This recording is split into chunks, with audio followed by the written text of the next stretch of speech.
Assalamualaikum warahmatullahi wabarakatuh. Innal hamdalillah nahmaduhu wa nasta'inuhu wa nastaghfiruh wa na'udzu billahi min syururi anfusina wa min sayyiati a'malina. May yahdihillahu fala mudilla lahu wa may yudlil fala hadiyalah. Wa asyhadu an la ilaha illallah wahdahu la syarika lah wa asyhadu anna Muhammadan abduhu wa rasuluh. Allahumma salli wa sallim wa barik ala nabiyyina Muhammad wa ala alihi wa ashabihi wa man tabi'ahum bi ihsan ila yaumiddin, amma ba'du. Alhamdulillah, ma'asyiral muslimin, ma'asyiral ikhwa wal akhwat fid din rahimakumullah, kaum muslimin para pemerhati Roja TV dan Radio Roja ya, serta para pendengar Radio Roja Kendari di frekuensi 95.1 FM rahimakumullah. Alhamdulillah, kita bersyukur kepada Allah Subhanahu wa taala atas semua limpahan nikmat dan karunia-Nya. Di pagi hari yang berbahagia ini kita dipertemukan kembali di dalam majelis ilmu yang mulia, di dalam kajian untuk mencari atau mendekatkan diri kita dengan sebab-sebab turunnya rahmat Allah Subhanahu wa taala, mengkaji ayat-ayat Al-Qur'an dan hadits-hadits Rasulullah sallallahu alaihi wasallam dalam rangka at-tafaqquh fid din, mempelajari agama Allah Subhanahu wa taala. Alhamdulillah, saat ini kita bertemu kembali dalam lanjutan kajian kita membahas kitab yang sangat bermanfaat ya, yang merupakan petikan dari kitab besar Miftahu Daris Sa'adah di bagian pembahasan tentang al-ilmu fadluhu wa syarafuhu, buah karya dari al-Imam Syamsuddin Abu Abdillah Ibnu Qayyim al-Jauziyah rahimahullahu taala. Ya, saat ini kita masih membaca segi-segi keutamaan dan kemuliaan ilmu yang beliau terangkan di dalam kitab ini. Sekarang kita sudah sampai di segi yang ke Al-Wajhul Khamisu wal Ishrun, segi yang ke-25 dari keutamaan ilmu yang dibawakan di pembahasan ini. Lebih dari segi keutamaan ilmu, lebih dari 100 keutamaan, segi keutamaan ilmu. Baik. Al-Wajhul Khamis wal Ishrun, segi yang ke-25, fadlu tafaqquhi fid din, keutamaan mempelajari agama Allah Subhanahu wa taala. Qauluhu ta'ala ya, dibawakan di sini dalil dari firman Allah Subhanahu wa taala di surat At-Taubah ayat 122. A'udzubillahi minasyaitonir rajim. Wa ma kana al-mu'minuna liyanfiru kaffatan falawla nafara min kulli firqatin minhum ta'ifatul liyatafaqahu fid dini wa liyunziru qaumahum idza raja'u ilaihim la'allahum yahdharun. Dan tidak pantas bagi orang-orang yang beriman untuk keluar semuanya secara keseluruhan. Ya. Falaula, mengapa tidak ada ya? Mengapa tidak keluar dari setiap golongan mereka ta'ifah, sekelompok orang, untuk mempelajari agama Allah Subhanahu wa taala dan untuk memberikan peringatan kepada kaumnya ketika mereka kembali, agar mereka bisa mendapatkan pelajaran, bisa mendapatkan peringatan. Ini Allah Subhanahu wa taala mengingatkan bahwa sampai urusan yang paling penting pun, yakni berjihad di jalan Allah Subhanahu wa taala untuk membela agama Allah, Allah Subhanahu wa taala mengingatkan tidak pantas semua kaum mukminin untuk keluar melakukan hal itu. Hendaknya ada golongan yang menetap, yang tetap belajar agama, supaya mengingatkan kaumnya yang nanti setelah kembali dari kegiatan tadi atau dari jihad tadi, ada yang memberikan pelajaran kepada mereka, mengingatkan tentang agama mereka, tentang halal dan haram, supaya mereka bisa mendapatkan peringatan. Maka jelas di sini keutamaan menuntut ilmu yang kedudukannya sangat tinggi, sampai sebanding dengan berjihad di jalan Allah Subhanahu wa taala. Bahkan dalam keadaan-keadaan lain bisa jadi menuntut ilmu lebih utama, sebagaimana yang kita akan bahas insyaallah. Baik. Ayat ini diterangkan oleh Imam Ibnu Qayyim rahimahullah taala, beliau berkata, nadaba ta'ala al-mu'minina ila tafaqquhi fid din wa huwa ta'allumuhu wa indhari qaumihim idza rajau ilaihim wa huwa ta'limu. Di sini Allah Subhanahu wa taala memerintahkan kepada orang-orang yang beriman untuk belajar agama. Ya, ta'allum, mempelajari agama Allah. Kemudian mereka mengingatkan kepada kaumnya yang telah kembali kepada mereka, yang akan kembali kepada mereka nanti. Yang ini adalah at-ta'limu, pengajaran. Jadi ayat ini berisi perintah, ya, dan penjelasan tentang keutamaan ta'allum, belajar agama dan mengajarkannya. Mengajarkan kepada kaum yang tadi ditinggalkan untuk belajar, setelah itu dia kembali kepada kaumnya memberikan peringatan kepada mereka, mengajarkan ilmu. Jelas ayat ini menunjukkan keutamaan yang demikian. Sekarang kita bahas, ada perbedaan penafsiran dari para ulama tentang ayat ini dalam dua pendapat. Wa qad ikhtulifa fil ayati. Ada perbedaan pendapat dalam mengartikan ayat ini. Yang pertama, faqilal makna yang pertama, annal mu'minina lam yakunu liyanfiru kulluhum littafaqquhi wa ta'allum. Bal yanbaghi an yanfiru min kulli firqatin minhum ta'ifatun tatafaqqahu tilka ta'ifatu thumma tarji'u tu'allimul qa'idin. Ya, bahwa kaum mukminin tidak pantas untuk semuanya keluar pergi belajar dan menuntut ilmu. Bahkan yang sepantasnya dilakukan hanya sebagian dari mereka yang keluar. Dari setiap golongan keluar ta'ifah, sekelompok dari mereka, yang kemudian kelompok ini mempelajari agama, kemudian kembali mengajarkan agama itu kepada kaumnya yang lain yang tidak ikut belajar, yang menetap di tempat atau di rumah-rumah mereka. Fayakunun nafiru ala hadha nafiru ta'allum. Berarti maknanya nafir, orang yang keluar di sini adalah keluar untuk menuntut ilmu, keluar untuk belajar agama. Wa ta'ifatu tuqalu 'alal wahidati 'alal wahidi famazad. Kemudian dalam bahasa Arab kata-kata ta'ifah, ya, yang kita artikan dengan kelompok karena itu terjemahan yang paling dekat. Sebenarnya ta'ifah itu bisa diperuntukkan untuk satu orang atau lebih. Jadi tidak pas kalau diartikan dengan kelompok saja karena bisa berarti satu orang, ya, atau lebih. Ya, ini kita katakan mungkin kelompok kecil. Ya. Inilah ta'ifah. Yang jelas untuk makna yang pertama di sini adalah perintah untuk kaum mukminin keluar sebagian dari mereka, ya, kelompok kecil dari mereka untuk belajar agama, yang kemudian mereka ini ketika pulang memperingatkan kepada mereka yang tinggal di perkampungan tersebut untuk memberikan pengajaran kepada mereka agar mengenal agama Allah Subhanahu wa taala. Itu makna yang pertama. Taib qalu, para ulama mengatakan dengan makna yang pertama ini, fahuwa dalilun ala qabuli khabaril wahid. Yang ini jelas menunjukkan, dalil yang menunjukkan wajibnya menerima hadis ahad atau berita dari perorangan. Jadi untuk berita dalam urusan agama, mempelajari agama tidak mesti harus banyak orang yang menyampaikan. Sebagaimana sebagian dari ahlul bid'ah yang menolak hadis-hadis yang dikatakan sebagai hadis yang ahad, yang diriwayatkan oleh jumlah yang sedikit. Mereka mengatakan riwayat itu akan diterima kalau jumlahnya banyak. Ini semua adalah pendapat yang batil, karena buktinya ayat ini membolehkan hanya sebagian dari kaum mukminin, bahkan satu orang, untuk pergi menuntut ilmu agama.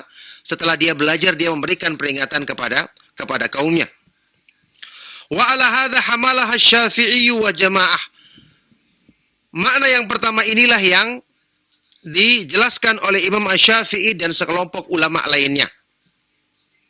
Ya, jadi ayat ini menyebutkan harus ada nafir, orang-orang yang keluar, utusan untuk menuntut ilmu, sekelompok kecil dari kalangan kaum mukminin, supaya mereka ini belajar, setelah itu mereka pulang memperingatkan, menyampaikan, menyebarkan ilmu kepada kaumnya. Wa qalat ta'ifatun ukhra, adapun kelompok pendapat yang kedua, ya, kelompok yang lain mengatakan, makna ayat ini, wa ma kana al-mu'minuna liyanfiru ilal jihadi kulluhum. Tidak pantas orang-orang mukmin semuanya keluar berjihad, keluar berperang. Ya. Bal yanbaghi an tanfira ta'ifatun lil jihad wa firqatun taq'udu tatafaqahu fid din. Bahkan yang sepantasnya cukup sekelompok kecil saja yang keluar untuk berjihad. Kemudian yang lainnya, golongan yang lain duduk untuk belajar agama di perkampungan mereka. Fa idza ja'atit ta'ifatul lati nafarat faqahathat al-qa'idatu wa 'allamatha. Yang nanti ketika pasukan peperangan jihad ini telah pulang, maka yang menetap untuk belajar mengajarkan kepada mereka, ya, mengajarkan ilmu agama kepada mereka, ma unzila minad din, hal-hal yang diturunkan di dalam agama, wal halali wal haram, menjelaskan kepada mereka yang halal dan yang haram. Ini juga menyebutkan, ya, kebalikan dari yang tadi. Tidak pantas semuanya berjihad, hanya sebagian yang pergi, yang sebagian lain belajar. Supaya yang belajar ini ketika yang lainnya pulang, dia mengajarkan kepada mereka. Ya. Nah. Wala hadza yakunu qawluhu liyatafaqahu wa liyunziru lil firqati allati nafarat minha ta'ifatun wa hadza qaulul aktsarin. Maka berdasarkan makna yang kedua ini, berarti firman Allah agar mereka mempelajari agama dan memberikan peringatan kepada kaumnya, ini adalah untuk golongan yang duduk belajar di perkampungan, ya, yang keluar dari mereka beberapa orang untuk berjihad. Dan ini merupakan pendapat kebanyakan ulama, kebanyakan ahli tafsir. Makna yang kedua ini. Ya, karena apa? Memang nafir, utusan yang keluar itu kalau diitlakkan, digunakan, seringnya penggunaannya adalah untuk makna berjihad di jalan Allah. Utusan dalam jihad. Wa ala hadza fan nafiru jihadin ala aslihi. Maka berdasarkan makna yang kedua ini, an-nafir di sini, ya, utusan atau rombongan yang keluar, maksudnya di sini adalah golongan yang keluar untuk berjihad sesuai dengan makna asalnya. Fa innahu haitsu stu'mila innama yufhamu minhul jihad. Karena penggunaan kalimat ini ketika digunakan dalam bahasa Arab dimaknakan artinya adalah berjihad. Ya, sebagaimana dalam firman Allah Subhanahu wa taala surat At-Taubah ayat ke-41, Allah Subhanahu wa taala berfirman, "Infiru khifafan wa thiqalan wa jahidu wa bi amwalikum wa anfusikum." Infiru, keluarlah kalian berjihad. Baik dalam keadaan ringan maupun dalam keadaan berat, susah, dan berjihadlah dengan harta dan jiwamu di jalan Allah Subhanahu wa taala. Jadi maknanya nafir di sini adalah utusan untuk keluar berjihad di jalan Allah. Wa qala Nabi sallallahu alaihi wasallam di dalam hadis riwayat Imam Bukhari dan Muslim, Rasulullah sallallahu alaihi wasallam bersabda, "La hijrata ba'dal fathi, walakin jihadun wa niyyah." Tidak ada hijrah lagi setelah Fathu Makkah, setelah kota Makkah ditaklukkan karena telah menjadi negeri kaum muslimin. Tidak ada lagi hijrah dari Madinah menuju Mekah, ya. Akan tetapi yang ada adalah jihad dan niat. Wa idzastughfirtum fanfiru, dan jika kalian diperintahkan keluar berjihad oleh pemimpin kaum muslimin, maka keluarlah untuk berjihad. Ini juga makna nafir adalah utusan yang keluar untuk berjihad sesuai dengan asal maknanya. Wa hadza huwal ma'rufu min hadhihi al-lafdhah, dan inilah pengertian atau makna yang dikenal dari lafaz nafir ini. Tujuannya untuk makna orang yang keluar di jalan Allah Subhanahu wa taala berjihad. Ya, berdasarkan dua makna ini kata Imam Ibnu Qayyim rahimahullah taala, wa 'alal qaulaini fa huwa targhibun fit tafaqquhi fid din. Ya, berdasarkan dua makna ini, yang pertama ataupun yang kedua, tetap saja kedua-duanya merupakan targhib, dorongan, motivasi untuk belajar agama. Untuk mempelajari agama, wa ta'allumihi wa ta'limihi. Mempelajari, mengkaji agama dan mengajarkannya kepada orang lain. Fa inna dzalika ya'dilul jihada, karena ini disebutkan di dalam ayat ini kedudukannya sebanding dengan jihad, berperang di jalan Allah. Barubbama yakunu afdhala minhu, bahkan menuntut ilmu bisa jadi lebih utama dibandingkan berjihad di jalan Allah. Kama sayati takriruhu fil wajhi tsamin wal mi'ati insyaallah taala, sebagaimana penjelasan masalah ini akan semakin dikuatkan di segi yang berikutnya, segi ke-108 insyaallah taala. Ya, memang berjihad di jalan Allah adalah keutamaan yang sangat tinggi dalam Islam, tetapi berjihad untuk membersihkan keyakinan yang rusak, membantah penyimpangan dengan mengajarkan ilmu, ini adalah jihad yang lebih tinggi kedudukannya. Ya, Ibnu Qayyim rahimahullah taala dalam kitab Jala'ul Afham pernah mengatakan, tabligu sunani ilal ummati afdalu min tabligi as-siham ila nuhuril a'da. Lianna dzalika tabligu yaf'aluhu katsiru minan nas, wa amma tabligu sunan ilal ummati fala yakumu bihi illa warathatul anbiya'i wa khulafa'uhum fi umamihim ja'alana Allah ta'ala minhum bimannihi wa karamih. Menyampaikan sunnah, mengajarkan sunnah kebaikan kepada umat ini lebih utama daripada menyampaikan senjata, melontarkan senjata untuk membunuh musuh, untuk menembus lehernya di waktu berjihad. Kenapa? Karena menyampaikan senjata itu bisa dilakukan oleh banyak orang. Yang penting dia mau latihan, punya keberanian dan kekuatan bisa melakukannya. Adapun menyampaikan sunnah, menyebarkan kebaikan ke umat ini tidak akan bisa ditegakkan kecuali oleh pewaris para nabi, para ulama, pengganti-pengganti tugas para nabi yang menyebarkan agama Allah Subhanahu wa taala di umat ini. Semoga Allah Subhanahu wa taala menjadikan kita semua termasuk ke dalam golongan mereka dengan rahmat dan karunia-Nya. Makanya segi yang kita baca dengan dalil ayat surat At-Taubah ini menunjukkan kepada kita keutamaan menuntut ilmu, dan ini penting, ya, sebanding dengan pentingnya berjihad di jalan Allah Subhanahu wa taala untuk melindungi kaum muslimin. Tapi tetap meskipun kaum muslimin sebagian mereka keluar, jangan sampai semuanya keluar, supaya tetap ada yang menuntut ilmu, karena ini penting dalam rangka untuk menyelamatkan keyakinan mereka, menyelamatkan akidah, menyelamatkan tauhid mereka dengan izin Allah Subhanahu wa taala. Makanya ini menunjukkan kepada kita kedudukan ilmu yang sebanding dengan berjihad di jalan Allah.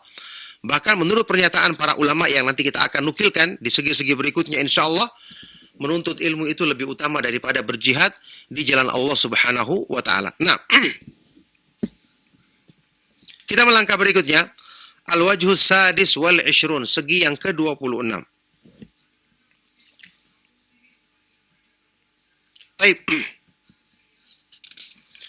Salahul quwwataini al-ilmiyati wal amaliyati. Segi yang ke-26, salahul quwwatain. Lurusnya dua kekuatan, benarnya atau sempurnanya dua kekuatan yang ada pada diri manusia, yaitu kekuatan ilmu dan kekuatan amal. Ini juga dengan izin Allah Subhanahu wa taala akan diluruskan dengan ilmu agama, ilmu yang bermanfaat.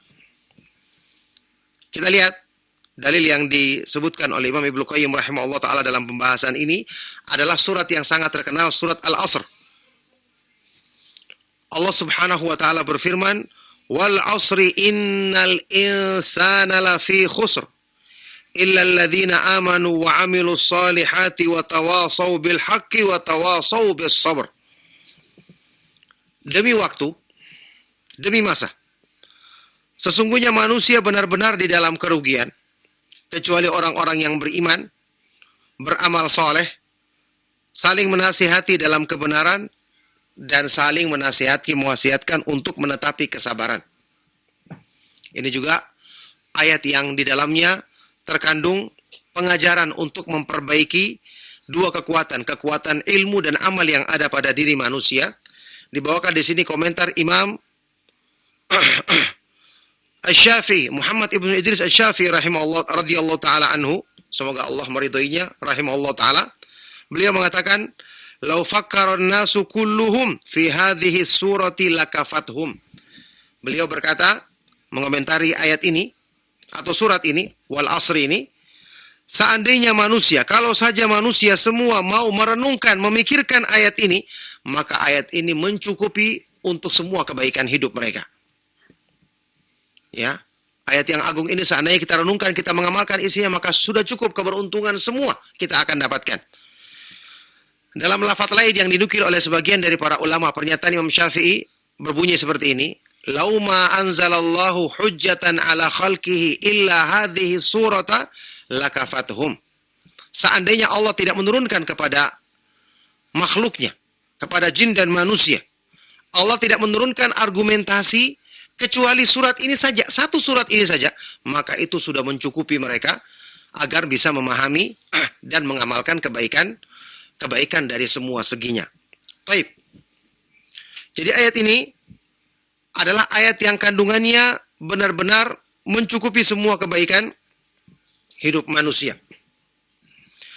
Kata Imam Ibnu Qayyim rahimahullah taala, "Wa bayanu dzalika annal maratiba arba'un wa bistikmaliha yahsulu li syakhsi ghayatu kamalihi."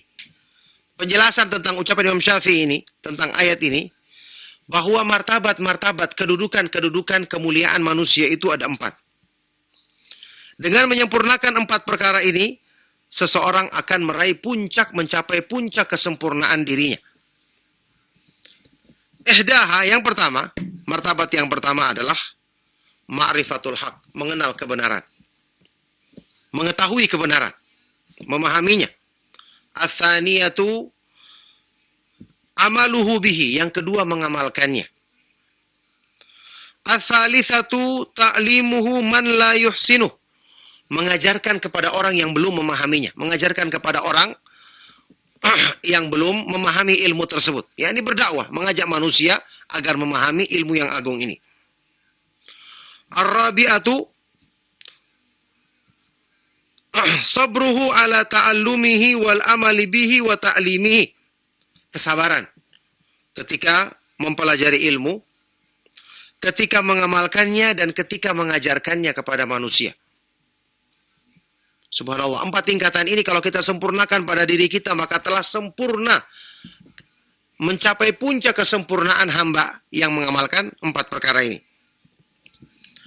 Baik, kata Ibnu Qayyim, فَذَكَرَ تَعَالَى الْمَرَاتِبَ الْأَرْبَعَ فِي هَذِهِ السُّورَةِ وَأَقْسَمَ سُبْحَانَهُ فِي هَذِهِ السُّورَةِ بِالْعَصْرِ أَنَّ كُلَّ أَحَدٍ فِي خُسْرٍ إِلَّا الَّذِينَ آمَنُوا وَعَمِلُوا الصَّالِحَاتِ وَهُمُ الَّذِينَ عَرَفُوا الْحَقَّ وَصَدَّقُوا بِهِ.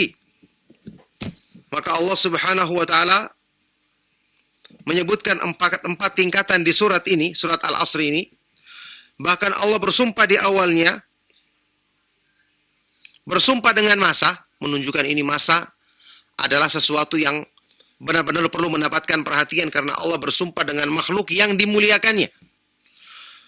Allah bersumpah di ayat ini dengan Al-Asr, yaitu masa, bahwa semua manusia benar-benar hidup dalam kerugian, dikecualikan hanya orang-orang yang beriman, beramal soleh. Ya, inilah tingkatan yang pertama. Beriman dan beramal soleh adalah orang-orang yang mengenal kebenaran dan membenarkannya. Orang-orang yang mengetahui kebenaran kemudian membenarkannya.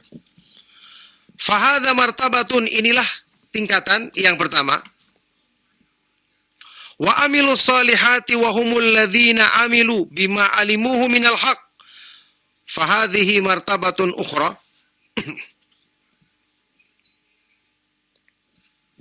Ya. Martabat berikutnya adalah orang-orang yang beramal soleh, yaitu mereka-mereka yang mengamalkan apa yang mereka ketahui, kebenaran yang mereka ketahui. Ini juga martabat atau kedudukan berikutnya. Wa tawasau bil haqqi wasabihi ba'dhum ba'dhan ta'liman wa irsyadan. Wa fahadhihi martabatun tsalitsah. Kemudian saling menasihati dalam kebenaran. Menasihati dengan kebenaran artinya satu sama lain saling mewasihati, satu sama lain, ya, sebagian menasihati yang lain, mengajarkan kepadanya ilmu dan membimbingnya untuk mengikuti kebenaran. Ini adalah kedudukan atau tingkatan yang ketiga. Wa tawasau bis sabri, saling mewasiati untuk menetapi kesabaran. Sabaru alal haq, yaitu bersabar di atas kebenaran. Wa wasa ba'duhum ba'dhan bis sabri alai, dan masing-masing saling mengingatkan, saling menasihati untuk bersabar menetapi kebenaran. Watsabat, dan teguh di atas kebenaran. Fahadhihi martabatun rabi'ah, inilah tingkatan atau kedudukan yang keempat. Masya Allah. Surat yang ringkas ternyata sangat padat kandungan isinya, meliputi semua sifat-sifat kemuliaan yang akan menyempurnakan kebaikan pada diri manusia dalam hidupnya. Wa hadha nihayatul kamali, fa innal kamala an yakuna syakhsu kamilan fi nafsihi mukammilan li ghairihi. Ini adalah puncak kesempurnaan. Karena yang namanya sempurna itu, jika seseorang bisa menyempurnakan dirinya sendiri, sempurna pada dirinya sendiri, kemudian dia menyempurnakan, ya mengusahakan untuk menyempurnakan orang lain. Inilah kedudukan yang paling mulia. Ya, dia menjadikan hidayah ada pada dirinya, kemudian menyebarkan hidayah, mengusahakan hidayah pada diri orang lain. Wa kamaluhu bi islahi quwwatihi ilmiyati wal amaliyati. Yang mana kesempurnaan manusia adalah dengan memperbaiki dua kekuatan pada dirinya, kekuatan ilmu dan kekuatan amal. Fasalahul quwwatil ilmiyati bil iman wa salahul quwwatil amaliyati bil amali salihat. Maka upaya untuk perbaikan kekuatan ilmu dalam diri kita adalah dengan membenarkan iman, membenarkan keyakinan, membenarkan hal-hal yang berhubungan dengan mengenal Allah, kemudian menetapkan ibadah untuknya semata-mata, tidak menyekutukannya. Inilah sebab yang akan memperbaiki kekuatan ilmiah kita.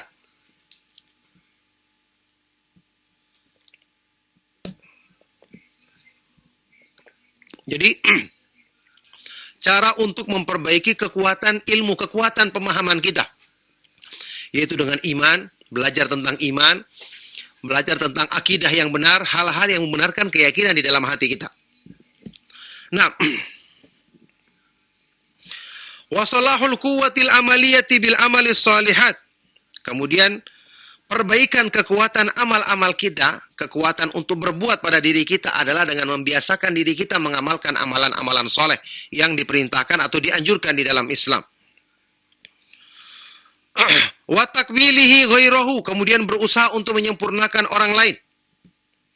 Wa ta'limihi iyahu, dengan mengajarkan ilmu kepadanya, mendakwainya untuk mengikuti jalan ilmu. Wa sabrihi alaih, kemudian bersabar ya dalam melakukan semua itu. Wa tausiyatihi bisabri alal ilmi wal amal, dan saling mewasiati untuk bersabar ketika mempelajari ilmu dan ketika mengamalkannya. Jadi subhanallah, surat Al-Asri jelas-jelas ini mengandung ya semua kebaikan yang dibutuhkan manusia dalam hidup. Makanya tadi dikatakan oleh Imam Syafi'i, siapa yang merenungkannya maka itu akan mencukupi untuk semua kebaikan dalam hidupnya. Seandainya dia merenungkan atau merenungi, ya, mentadaburi kandungan dari ayat atau surat yang agung ini. Fahadhihi suratu ala ikhtisariha hiya min ajma'i suwaril Qur'ani lil khairi bihadafirihi. Maka surat Al-Asri ini meskipun sangat ringkas, tapi dia adalah termasuk surat yang paling lengkap menghimpun kebaikan dari semua sisinya. Surat yang ringkas tapi padat, ya, termasuk surat di dalam Al-Quran yang paling ajma', yang paling luas cakupannya, ya, dari surat-surat Al-Quran untuk menghimpun kebaikan dari semua sisinya, dalam semua bentuknya. Walhamdulillahilladzi ja'ala kitabahu kafiyan an kulli ma siwahu syafiyan min kulli da'in wa hadiyan ila kulli khair. Maka segala puji bagi Allah Subhanahu wa taala yang menjadikan wahyu yang diturunkannya, kitab suci Al-Qur'an, mencukupi dari yang lainnya, memberikan kecukupan sehingga tidak kita butuh kepada yang lain. Sekaligus Al-Qur'an syafiyan, penyembuh atau sebagai obat bagi semua penyakit, wahadian ila kulli khairin, dan Al-Quran adalah pemberi petunjuk dalam segala kebaikan. Memberi petunjuk kepada segala kebaikan. Maka ini jelas ya keutamaan yang sangat agung yang ditujukan di dalam surat Wal Asri ini ya, yang bisa menjadi pelajaran penting bagi kita semua. Ternyata surat yang ringkas ini kandungannya sangat padat, dan di situ yang paling penting penekanannya adalah penjelasan tentang keutamaan menuntut ilmu. Inilah yang akan memperbaiki kekuatan pemahaman di dalam diri kita, dan ilmu yang bermanfaat akan melahirkan amalan soleh yang akan memperbaiki kekuatan beramal pada diri kita. Alhamdulillah, ma'asyiral muslimin, para pemerhati Roja TV dan Radio Roja, serta para pendengar Radio Roja Kendari dimanapun antum berada, insya Allah dua segi yang kita baca di kesempatan kali ini cukup untuk tambahan penjelasan yang menggambarkan tentang keutamaan dan kemuliaan ilmu, segi-segi keutamaan dan kemuliaan ilmu yang kita akan lanjutkan insya Allah di kesempatan-kesempatan berikutnya untuk membaca segi-segi lain yang tidak kalah menariknya. Semoga apa yang kita bahas dan kita kaji bermanfaat dan menjadi sebab kebaikan bagi kita semua. Saya persilakan kalau ada hal-hal yang perlu dipertanyakan. Tafadhol, barakallahu fikum. Nah, Ustaz, jazakallah khairan Ustaz atas materi yang sampaikan di kesempatan pagi hari ini. Dan ikhwatal Islam azani Allah wa iyyakum, untuk berikutnya kami buka sesi interaktif soal jawab bagi Anda yang ingin bertanya. Halo, Assalamualaikum warahmatullahi wabarakatuh. Waalaikumsalam warahmatullahi wabarakatuh. Dengan siapa Ibu dan di mana? Dengan hamba Allah di Papua. Ya, ini silakan Pak Ustadz Ibu. mau bertanya. Saya ini baru belajar masalah sholat begini Pak Ustadz. Kalau saya sholat Pak Ustadz, kan di saat sujud dan ruku itu kan ada beberapa macam doa. Bisa tidak kalau di saat sujud, di saat ruku saya baca subuhun kudus, rabbul malaikati waruh, sampai rakaat terakhir, begitu juga sujud saya baca doa tersebut.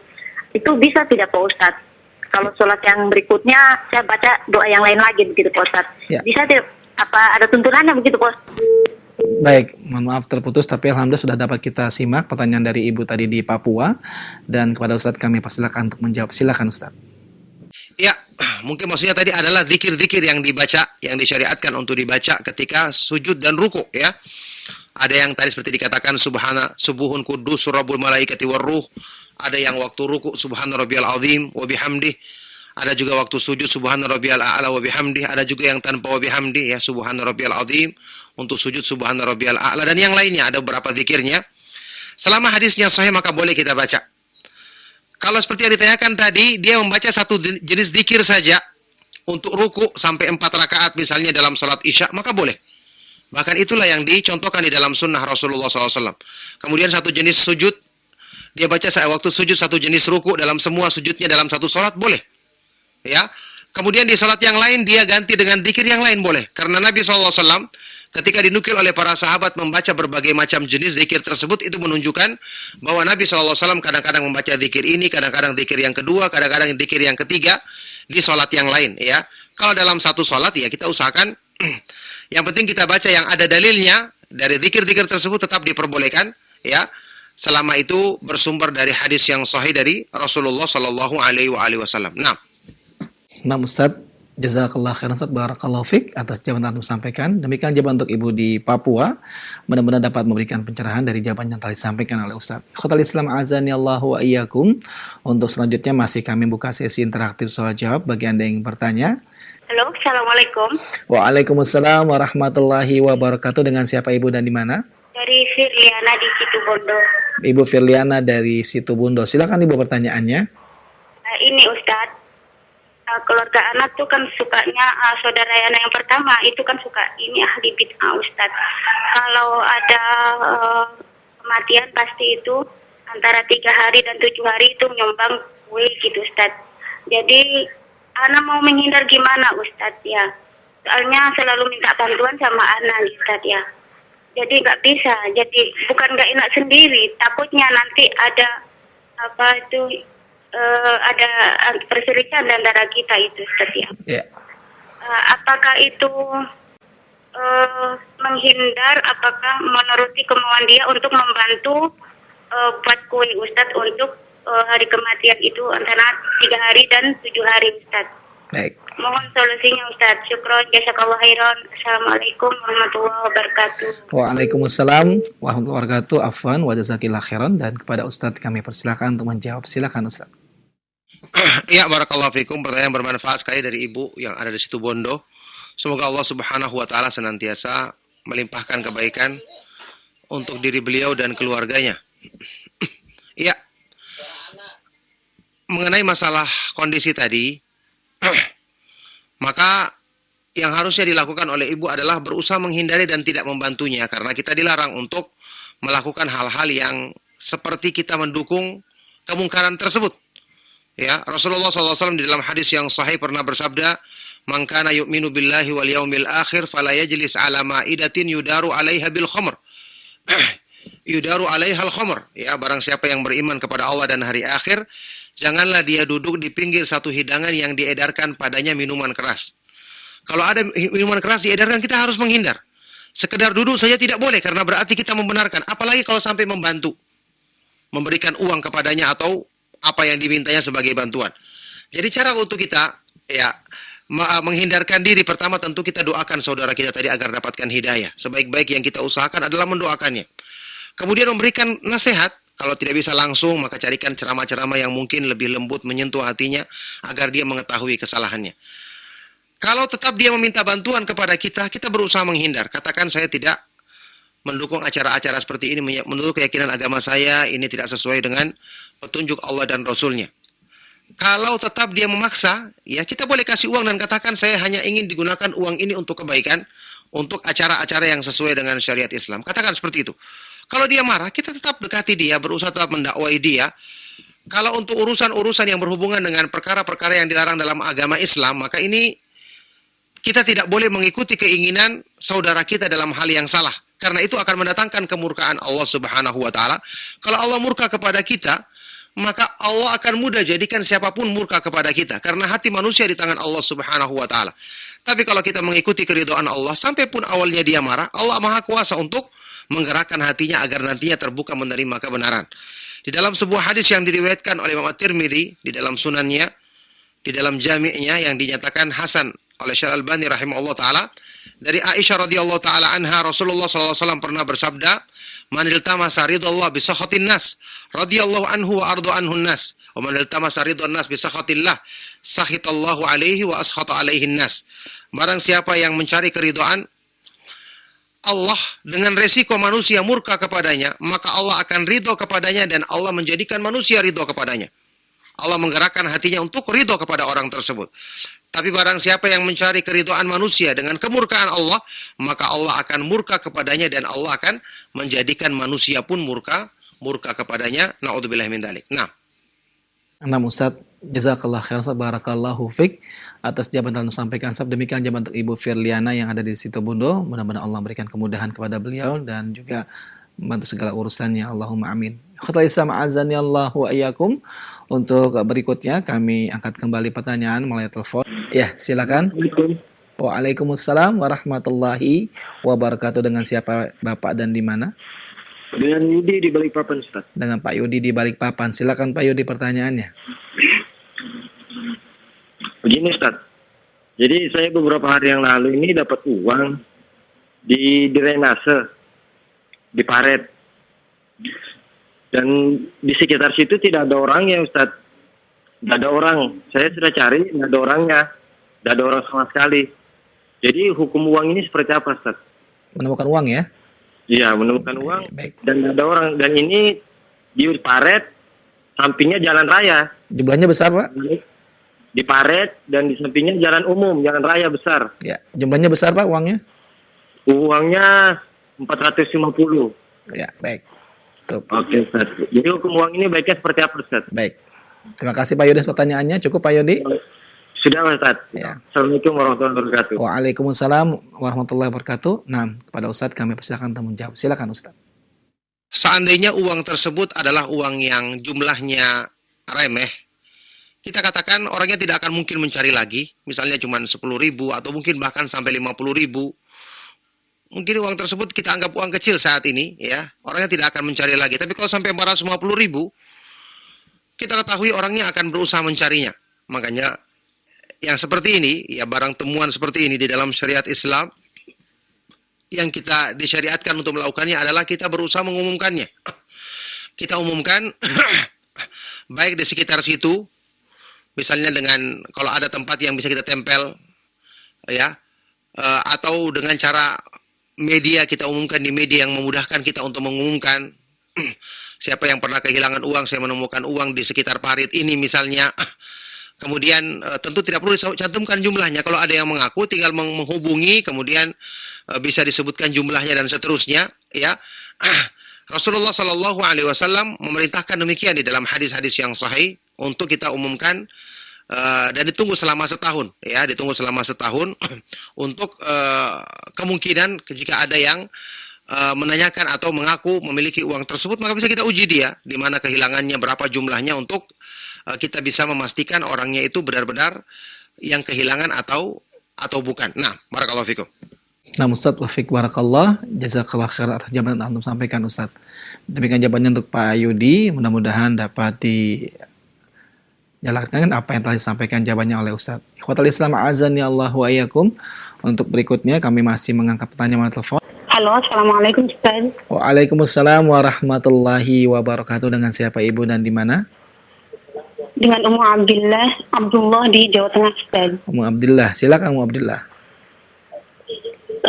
Apakah hukum seorang wanita yang qadha puasa bulan Ramadan di hari Jumat dengan tanpa meniatkan untuk mengkhususkan hari tersebut? Dikarenakan hari Kamisnya sakit, kemudian hari Sabtunya itu lupa nggak tahul gitu. Kemudian yang kedua, apakah orang yang bisa berdiri boleh bermakmum pada seorang yang duduk, yang beliau tuh sholatnya sambil duduk karena beliau sakit? Dan bagaimanakah posisi makmum tersebut? Apakah sholatnya sambil berdiri atau sambil duduk? Dan bagaimana pahalanya? Jazakumullahu khairan. Assalamualaikum. Waalaikumsalam warahmatullahi wabarakatuh. Wa jazakillah khairan atas jawabannya, atas pertanyaan yang Ibu telah sampaikan. Dan kepada Ustadz kami persilakan untuk menjawab. Silakan Ustadz. Barakallahu fikum. Untuk pertanyaan yang kedua, itu ada hadis dari Rasulullah Sallallahu Alaihi Wasallam, hadis yang sahih, riwayat Imam Muslim. Rasulullah Sallallahu Alaihi Wasallam bersabda, Innama ju'ilal imamu liyutamma bihi, fa idza shalla qa'iman fasallu qiyaman, wa idza shalla jalisan fasallu julusan. Ya, imam itu dijadikan untuk diikuti. Maka kalau dia salatnya berdiri, maka berdirilah kalian. Kalau dia salatnya duduk, maka ikutilah duduk kalian. Ya, ya. Jadi imam, ketika dia itu adalah imam rawatib, kemudian dia ada halangan atau ada sakit misalnya, maka dia boleh melaksanakan salat duduk dan kita ikut duduk sebagai makmumnya. Ya, kalau seandainya ada imam pengganti yang lain, maka tentu lebih bagus jika ada imam pengganti yang lain yang juga termasuk imam rawatib, karena kemungkinan misalnya imam rawatib kan bukan cuma satu, dia ada halangan, maka mungkin dia imam pengganti ini yang imam kedua atau imam yang rawatib lainnya yang melaksanakan sholat dengan sempurna berdiri supaya makmumnya juga bisa berdiri. Kalau tidak, maka semua melaksanakan sebagaimana yang disebutkan di dalam hadis ini. Kalau imamnya berdiri, dan maka semua berdiri. Kalau imamnya berhalangan, maka imamnya sholat duduk, maka makmumnya ikut melakukannya dengan duduk. Dan tentu pahalanya sempurna, karena ini adalah dilakukan dalam keadaan ada udzur, ya, ada udzur yang dibenarkan secara syariat. Jadi kalau puasa yang wajib, karena qadha puasa Ramadan itu wajib, maka tidak mengapa dilaksanakan di hari Jumat atau dilaksanakan di hari Sabtu, ini tidak mengapa, ya, tidak ada larangannya sama sekali. Nah, barakallahu fikum. Nah, Ustaz wa fiik barakallah, jazakallah khairan atas jawabannya Ustaz. Demikianlah jawaban untuk Ummu Abdillah atas pertanyaan yang telah disampaikan, dan mudah-mudahan Allah berikan kemudahan untuk melaksanakannya. Allahumma amin. Ikhwatal Islam a'azani Allahu ayyakum. Masih kami buka sesi interaktif soal jawab bagi Anda yang ingin bertanya. Halo, Assalamualaikum. Waalaikumsalam warahmatullahi wabarakatuh. Dengan siapa Ibu dan di mana? Afwan, ini Firliana balik lagi nih Ustaz. Oh ya, silakan Ibu Firliana. Ini Ustaz, bukan membantu atau memberikan uang, membantu tapi bikin kue Ustaz. Sudah dikasih pendapat sudah, itu Ustaz. Tapi kalau ada ceramah-ceramah di TV sunnah kayaknya cuek Ustaz. Sudah dikasih pendapat malah tambah parah Ustaz. Kayaknya tambah tidak menghargai ayat-ayat Allah itu Ustaz ya. Ya. Ini gimana caranya gitu Ustaz, mau menghindar bagaimana gitu Ustaz ya. Baik. Sedangkan kami cuma berdua di sini, perempuan semua lagi gitu Ustaz. Ya. Jadi kalau ada apa-apa pasti saudara yang pertama yang membantu gitu katanya Ustaz. Ya. Itu bagaimana Ustaz? Mohon pencerahan, syukron, jazakallah. Assalamualaikum warahmatullahi wabarakatuh. Waalaikumsalam warahmatullahi wabarakatuh. Baik, dan kami akan persilakan kepada Ustaz untuk menjawab. Silakan Ustaz. Ya, barakallahu fikum. Tentu saja kalau dalam urusan-urusan yang tidak bertentangan dengan agama, kita bantu dia. Tapi kalau bertentangan dengan agama, tidak boleh kita bantu. Karena bantuan ini justru mencelakakan dia. Kita membantu dia dalam kesalahan. Kalau sudah tahu itu salah, kalau dia tidak mau dinasihati, apalagi sampai dikhawatirkan kayak tadi dikatakan dia sampai menolak ayat-ayat Allah, memperolok-olok ayat-ayat Allah, maka ini kondisi yang sangat parah. Ya, jadi tetap kita hanya menjaga hak-haknya sebagai saudara. Kalau dia butuh bantuan dalam urusan-urusan dunia, misalnya kita punya yang bisa kita bantu dalam sekedar membeli keperluan rumah tangga dan seterusnya, kita bantu. Tapi kalau untuk urusan agama tidak boleh sama sekali. Kita juga harus tegas sama dia. Dia sendiri berani melanggar agama Allah Subhanahu wa taala padahal sudah diterangkan, maka tentu tidak boleh kita dukung dia dalam kesalahannya. Terus kita berdoa kepada Allah Subhanahu wa taala semoga dia mendapatkan hidayah. Kalau dia mengatakan ya, kalau ada apa-apa tentu yang pertama kali membantu adalah saudara. Katakan, saya akan membantu, bukan dalam kesalahan. Ya, karena kalau saya membantu kamu dalam kesalahan, saya justru ikut menjerumuskan kamu karena ini akan mendapatkan kemurkaan Allah Subhanahu wa taala bagi orang yang melakukannya kalau dia tidak bertobat sebelum dia meninggal dunia. Nah, barakallahu fikum. Nah, Ustaz, Ufik barakallah Ustaz, jazakallah khairan atas jawaban yang Anda sampaikan Ustaz. Demikian jawaban untuk Ibu Firliana, mudah-mudahan Allah berikan kemudahan kepada Ibu untuk bisa melaksanakan apa yang tadi disampaikan jawabannya oleh Ustaz. Ikhwatal Islam azani Allah wa iyyakum. Untuk berikutnya masih kami angkat pertanyaan melalui telepon. Assalamualaikum warahmatullahi wabarakatuh. Waalaikumsalam warahmatullahi wabarakatuh. Dengan siapa Bapak dan di mana? Dengan Andi di Cibubur. Pak Andi di Cibubur, silakan Pak Andi. Ya, Ustadz, saya ingin bertanya mengenai uzur saat gerimis gitu Ustadz. Kalau kita mau sholat, tadi kayak tadi subuh kan gerimis, terus saya putuskan untuk tidak berjamaah ke masjid.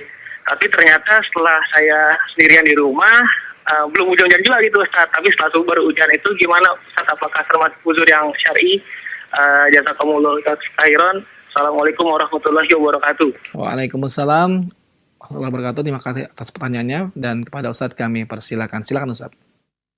Berhubungan dengan hujan tadi, uzur untuk tidak melaksanakan sholat berjamaah di masjid karena hukum asalnya kita ketahui sholat berjamaah hukumnya wajib.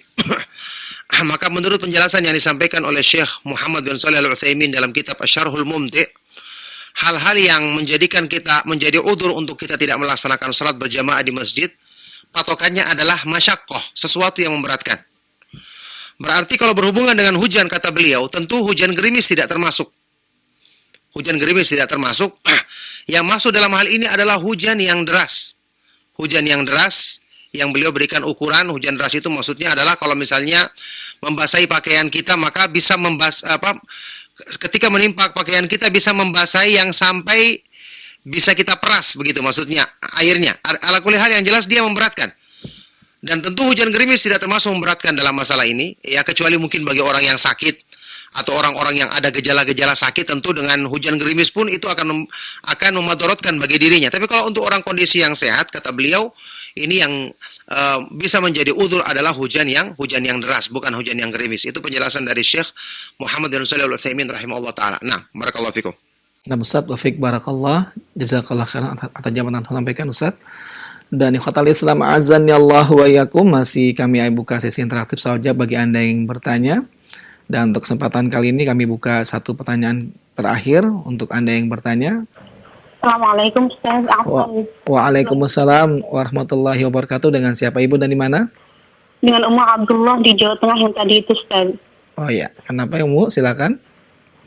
Tentang seorang imam yang beliau itu hanya bisa salat sambil duduk, kemudian makmumnya mengikuti imam tersebut. Bagaimana dengan sholat sunnah, misalkan sholat tarawih, Ustaz? Apakah pahala makmum itu juga mendapatkan setengah dari pahala seorang yang sholat sambil berdiri seperti itu, Ustaz? Karena imamnya sholat sambil duduk. Jazakumullahu khairan. Ya. Assalamualaikum. Waalaikumsalam warahmatullahi wabarakatuh. Terima kasih atas pertanyaannya Umu Abdillah dan kepada Ustaz kami persilakan. Silakan Ustaz. dia tidak dapatkan pahalanya tidak akan dikurangi karena dia mengamalkan sunnah Rasulullah Shallallahu Alaihi Wasallam.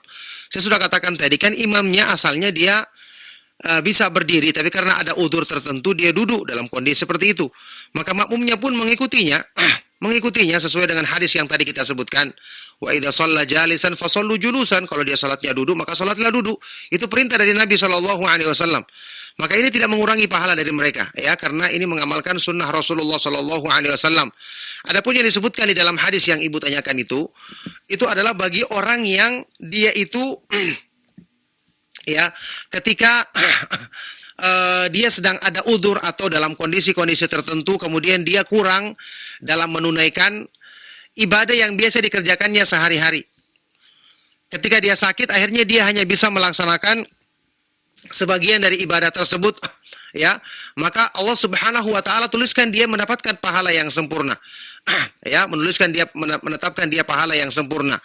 Nah, beda dengan misalnya orang yang dia punya kemampuan untuk berdiri, tapi kemudian ya, dia sholatnya duduk. Sholat sunnah kan diperbolehkan dia duduk misalnya. Maka itu yang mendapatkan pahala yang setengah. Itu mendapatkan pahala yang setengah. Adapun kondisi yang tadi ditanyakan adalah tidak demikian, karena ketika seorang makmum mengamalkan apa yang diperintahkan oleh Rasulullah SAW, kalau imamnya duduk maka dia duduk, maka ini menjalankan kewajiban, tidak menjadi sebab pahalanya berkurang. Ya, demikian yang kita pahami dari hadis yang tadi kita jelaskan, karena Rasulullah SAW yang memerintahkan untuk melaksanakan demikian. Imam dijadikan untuk diikuti, maka kalau dia sholat duduk, kehendaknya para makmum juga melaksanakan sholat dengan duduk. Barakallahu fikum, itulah pertanyaan yang terakhir di kesempatan kali ini. Semoga apa yang kita bahas, kemudian pertanyaan yang saya sudah jawab bisa memberikan manfaat bagi para pendengar. Kita cukupkan sampai di sini. Mohon maaf jika ada yang salah dan kurang berkenan. Sallallahu wasallam wa baraka ala nabiyina Muhammad wa ala alihi wa ashabihi wa man tabi'ahum bi ihsan ila yaumiddin walhamdulillahi rabbil alamin. Subhanakallahumma wa bihamdika asyhadu an la ilaha illa anta astaghfiruka wa atubu ilaik. Wassalamu alaikum warahmatullahi wabarakatuh.